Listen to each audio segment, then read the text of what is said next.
everyone. I'm here with Ray, who's an expert in sales and account management and CEO of the Sales Readiness Group. Today, we're going to be discussing the difference between sales and account management, a question that often comes up in conversations. Welcome, Ray. Yeah, thanks, Alonzo. Excited to dive into this conversation. As you said, it's one that does come up often, and we have opinions like a number of things. So happy to share them.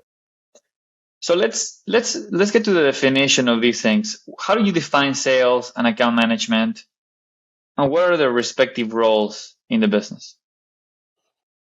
Yeah, well, and I'll start just by saying this is also very contextual to the account. So I think different organizations tend to define those roles differently, and there is an awful lot of overlap. But having said that, the way I think about it is sales is really focusing on generating new opportunities and new business. So getting new logos and closing deals. So, both prospecting, identifying, qualifying, and then being able to present and close on specific deals, where account management includes those things and the ability to grow those accounts and really focus on cross-selling into the account, expanding the footprint, and a year-over-year relationship with that account that helps it grow over the long term.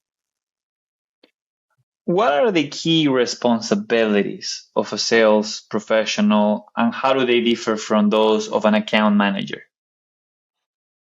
Yeah, I think we can look at some of the high level metrics, which is a good way to both define the goals and how we measure it.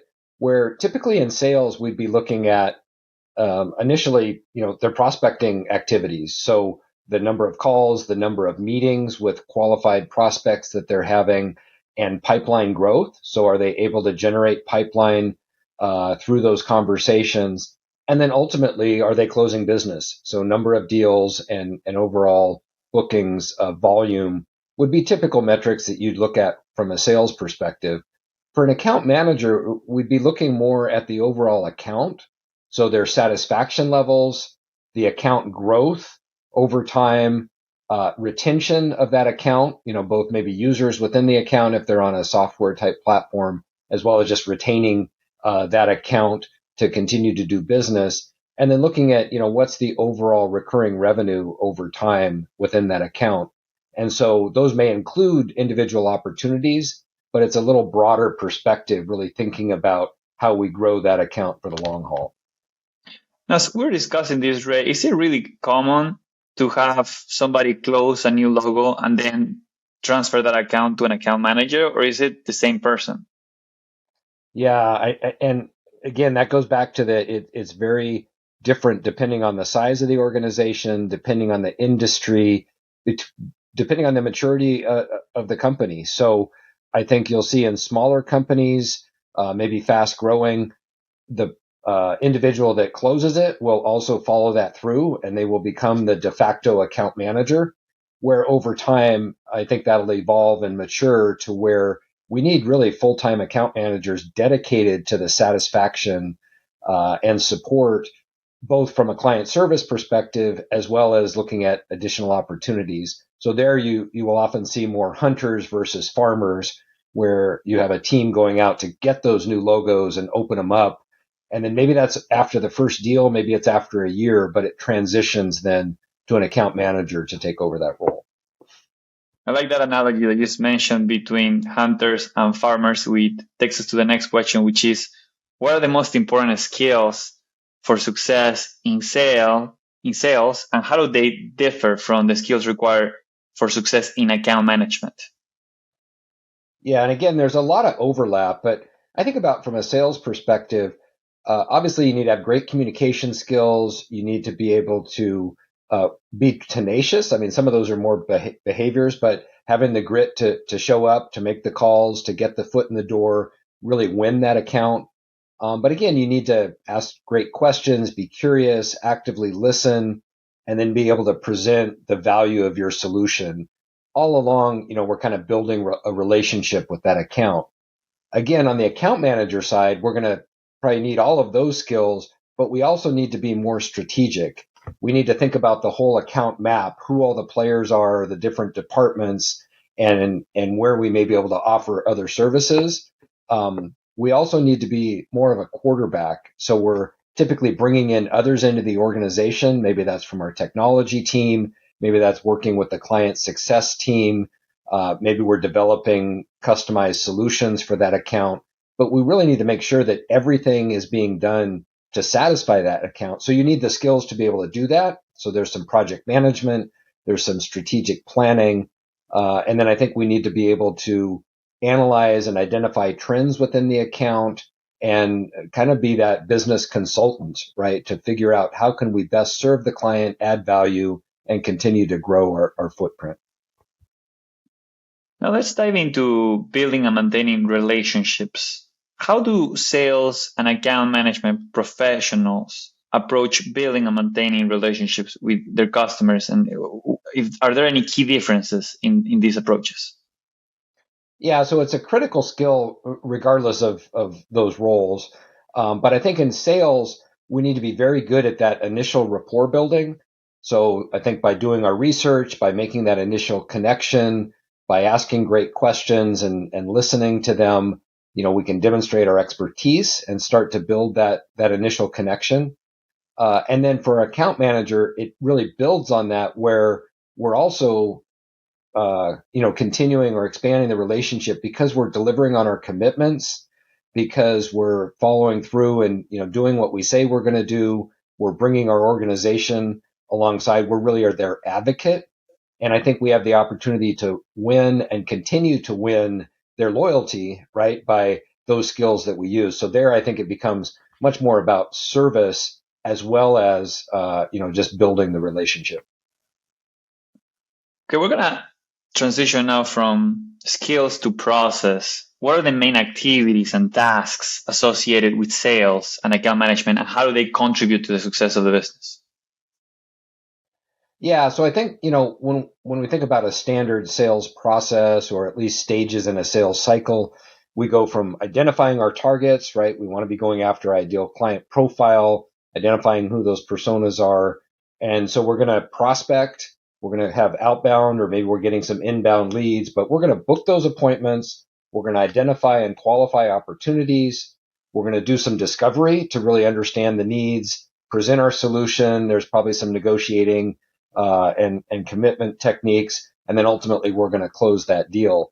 So it follows that process where, I think when we're thinking about the larger account management, one, we need to have a plan. We need to have that key account strategy and plan in place that says, based on our footprint, where we are today, where do we want to go? So how much opportunity is in that account? Where do those opportunities come from? So are there other departments? Can we expand what we're currently offering? So how do we grow that account? And typically there's some commitment year over year to grow. And then we need to be able to, analyze, follow the satisfaction and service levels within that account, and probably have some type of a quarterly business review or QBR built into that process to say, well, let's check in, let's see how we're doing, share the results and the value, and then also talk about what those new opportunities are going forward, right? Where can we add more value? Where can we help? Maybe we can get a referral or an introduction into other parts of the organization. So I think, again, account management requires the ability to identify and close deals, but also the more strategic approach to how are we going to target and grow that account over time. Okay, let's move to managing performance. Mm-hmm. What metrics are used to measure the success of sales and account management, and how do they differ?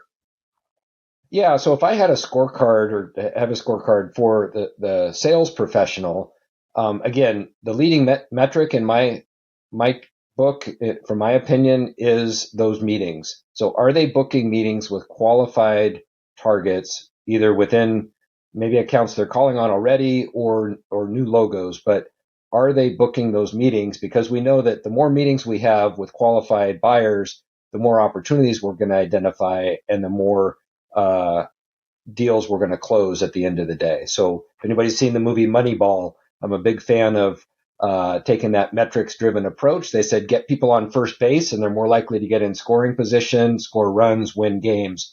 Well, booking that first meeting is the equivalent of getting on base. And so, from a scorecard perspective, I want to see the new meetings they booked.